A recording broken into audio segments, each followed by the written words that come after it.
snowed more last night, so we got more snow on the ground. Here, are you ready to go out in the snow? Yeah. Okay. We don't have good gloves for him. Baby, you have to like... So we're using those and then your thumb. these. Leah, you're going out? Yeah. Getting all bundled up? Alright, Eden's gonna take him out for a little bit, but I don't think he'll last long because it's pretty cold.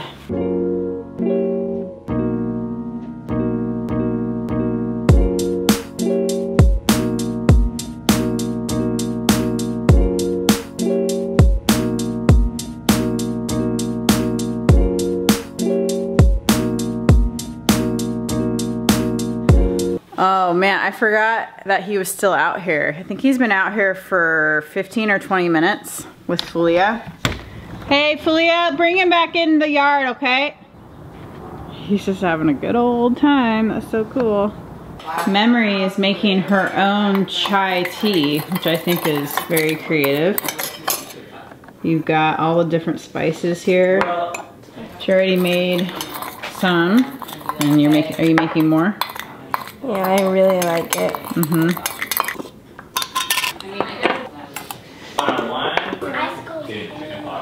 So this is the beginning. How about March 1st available and push them to that. Okay. Ooh, thank you. Did he fall or something? No, he wants to go back out. Oh, you were ready to come in, but he was just wanting like to stay out? there. Or maybe Filia can just, I don't know. Oh, oh buddy.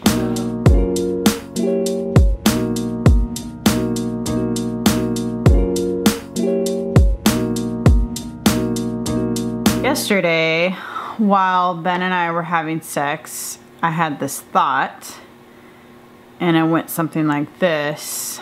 I feel like I need to have a couple days of break from having sex. So yesterday was Sunday. I think I need a break until Wednesday. Then my next thought was, I'm gonna let Ben know that.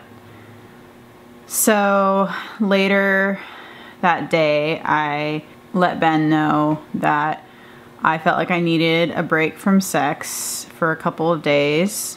This was really a huge step for me. My default, especially in my relationship with Ben, is to be more reactive instead of proactive. So what that would look like with our sex life is that I would just wait until he wanted to have sex and then would either say no, more often I'd say yes. And I've been like more or less content with that. In our marriage, Ben's sex drive is higher than mine, so he usually wants sex more than I do. But this was a new thought for me to have for myself. And it was really like there wasn't a ton of energy behind it, which I felt like I was really calm about it and just knew that that was something I wanted or needed, and didn't feel like I had to convince Ben. I don't know if you can hear that, but we have a plumber working on our sink downstairs. There wasn't a ton of energy. And I think that's because I felt, we've had a leaky kitchen sink for a really long time, so I'm actually really thankful the plumber's here. I've gotten more confidence in that it's actually fine and great for me to have my own opinions on things, my own desires, my own needs. And I also think that Ben's come a really long way too, and that he's actually has the attitude more of letting me have that space and that my own individualism. So when I told Ben, I could tell that was hard for him. He also really understood and actually I think really respected me for that. And it was one of those things too, I'm like saying this stuff and I'm believing this stuff and I'm just like, who are you, Cami? Like, I don't really even know like who I am anymore. But I actually think that's actually a good thing, but it's weird. Like, I think I'm just changing so much and growing that I'm not recognizing myself. And I think it's like that for him too. He talked about how maybe, you know, I could have said it like this and would have been easier for him to handle. And I'm like, yeah, totally. Like, I want to work on that. Yeah. So just, I'm really growing and being more proactive in my relationships instead of reactive.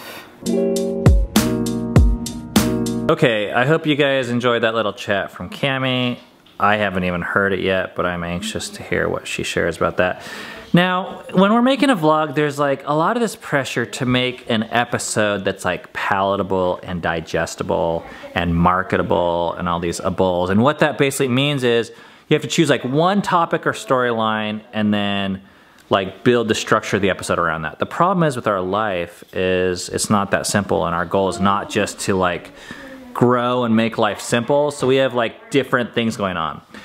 So another thing that like went on over the course of the weekend and that's happening in our life right now is we got this question a couple weeks ago from Rebecca, and she was asking about an update on Dove and having her own iPod and the use of social media. It was actually like the question or comment on YouTube that sparked me thinking like, oh, I haven't really checked in on this. For those of you that are new, what happened was we made the decision, this is about 3 months ago, to let Dove use her own iPod with Instagram wherever and whenever she wants, which is a big deal for our house because we're pretty careful about social media, especially with the kids. Like, we don't think it's necessarily a positive growth thing for them to have access to as many people in the world as they want. Dove and I talked about it, but I thought instead of me telling you guys how this talk went, I asked Dove if she would share how she thought this talk went.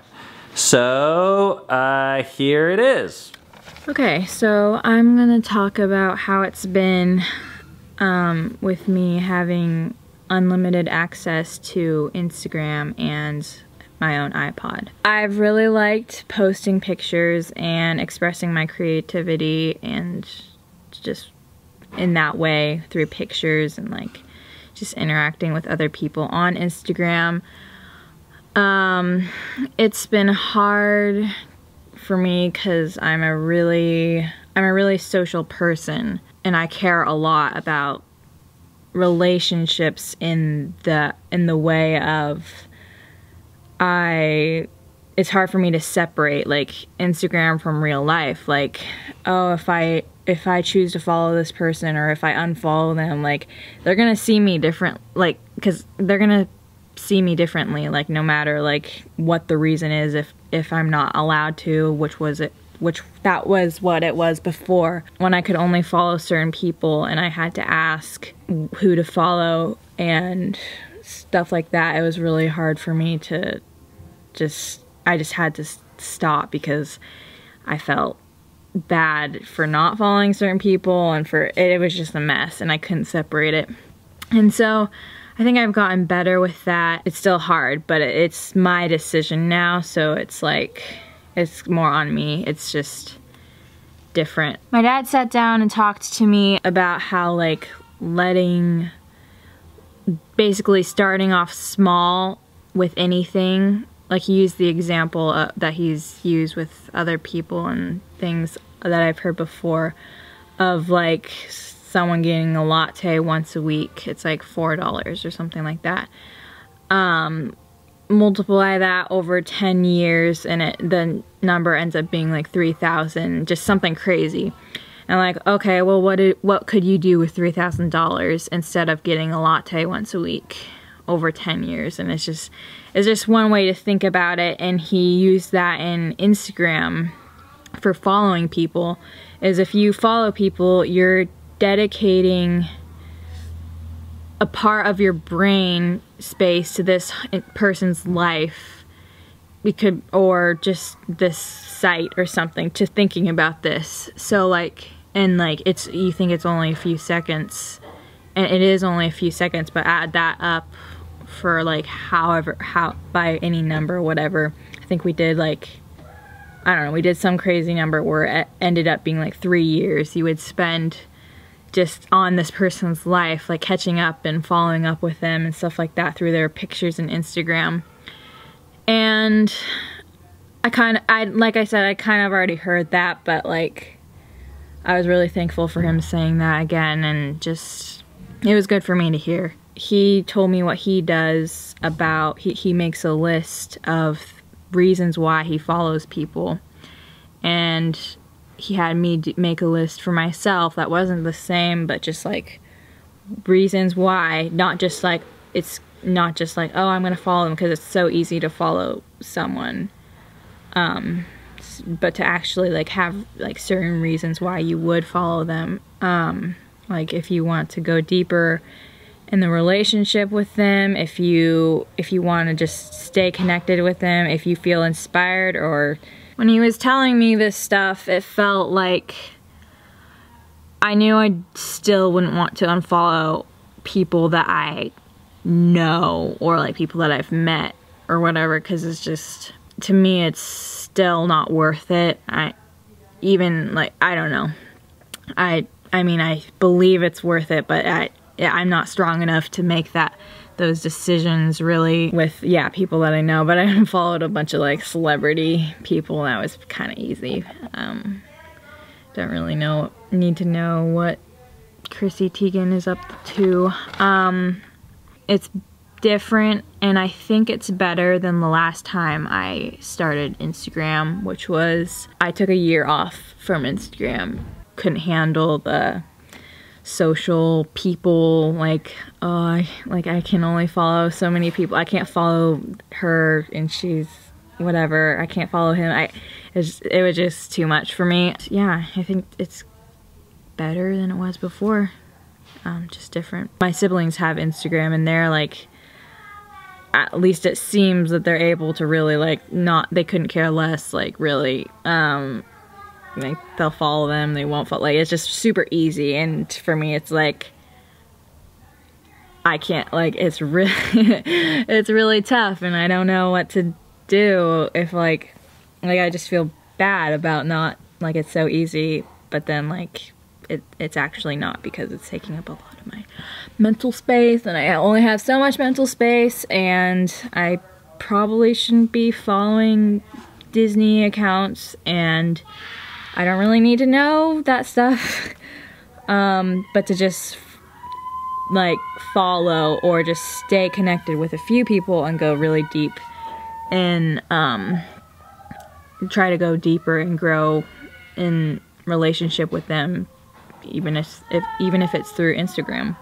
I'm glad I didn't have an iPod or a phone. I'm glad I have an iPod and a phone now, because I think there's a certain level of like, I probably, to be able to interact with people my own age, it's kind of, I mean, I don't need it, but it's definitely more convenient to have it. But I'm so glad I didn't have it when I was like, because I knew I wanted one when I was like 10 or 11, and I just think that would have been really, if I can't handle these things now, I definitely don't think I could have handled them back then. Still follow Gordon Ramsay because he inspires me to cook, and I follow some artsy accounts that are also inspiring. And then I like unfollow them once they stop being inspiring to me. It's just like, I'm able to be like, okay, like, no offense, but when it's like people that I know, it's like, I think I follow Eden. She has a cool account. Yeah, great account. I think I blocked 7 because he said my stories sucked, and I just didn't need that type of negativity in my life. But he has a really, I think, I can't see it anymore, never mind, I don't know.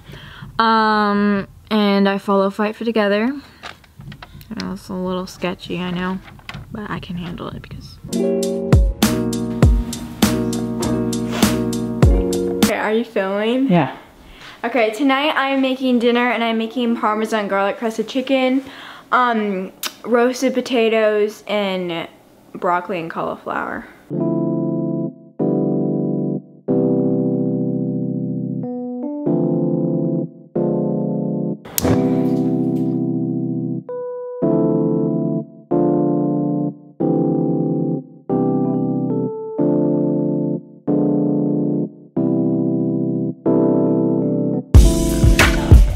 Every week our family does a 12-step meeting where we just share our struggles with each other if we want to.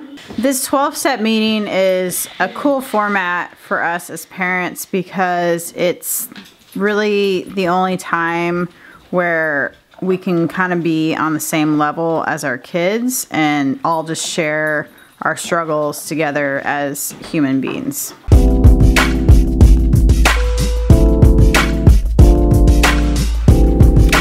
The 12-step meeting was really cool.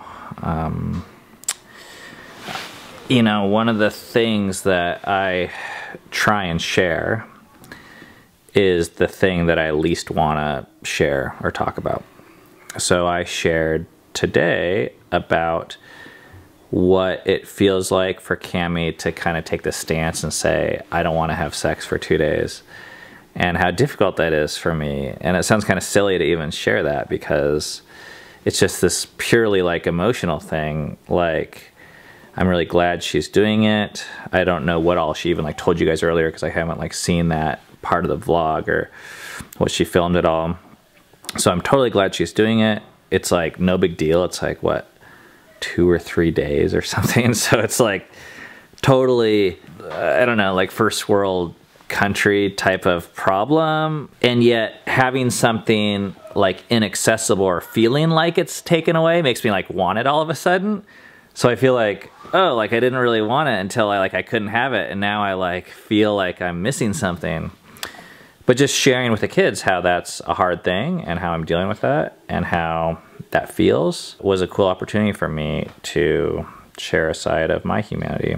So I'm thankful for this meeting because I don't think I would like share those things otherwise. And it's really important to me for our kids to know that we deal with feelings that we can't control and confusion and hard things just like them. It doesn't go away when you get older. Anyways, thanks for watching, guys. We will see you tomorrow.